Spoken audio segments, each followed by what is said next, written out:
Je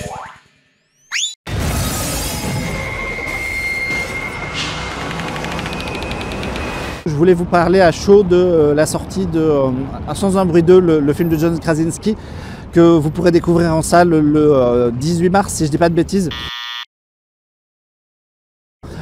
J'ai vraiment passé un super moment et je vous parle d'un endroit très bruyant puisqu'on est place de l'Étoile et on va parler d'un film justement qui se veut sans un bruit. Le film s'ouvre sur la première journée, sur un match de baseball, sur une ville déserte parce que les familles sont regroupées autour des enfants pour faire une fête. Et l'invasion commence. Et pendant un bon quart d'heure, John Krasinski nous offre vraiment une intro d'anthologie très réussie qui mêle l'action et le suspense et qui continue à jouer avec les codes du premier film tout en cherchant à les éclater. C'est vraiment un moment assez ouf.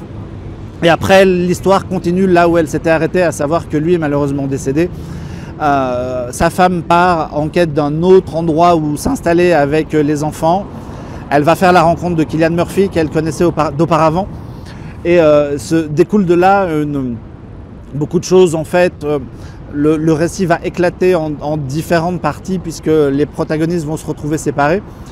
Mais le montage est fait avec beaucoup d'audace et d'ingéniosité puisque tout est monté en parallèle avec des scènes tournées à l'identique dans la manière de les cadrer.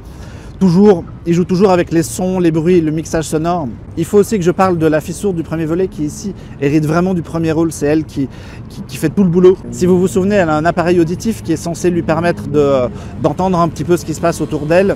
Et elle découvre que l'appareil auditif pourrait être une arme contre les monstres. Et elle découvre aussi dans ce nouveau volet qu'elle a la possibilité de rejoindre une tour radio qui émet sur une fréquence et qui pourrait peut-être venir aider l'humanité. Et quand je dis ça, on pourrait se dire que Krasinski est parti du principe qu'il pourrait faire une suite à grande échelle à l'Independence Day où on verrait le monde entier et les conséquences de l'invasion un peu partout. Mais il ne fait pas ça, il reste malin, il reste justement focalisé sur son histoire à petite échelle de petits villages américains, de petites villes américaines. Alors effectivement, il sort un tout petit peu du cadre et il joue un peu avec les habitudes qu'il avait prises dans le premier film.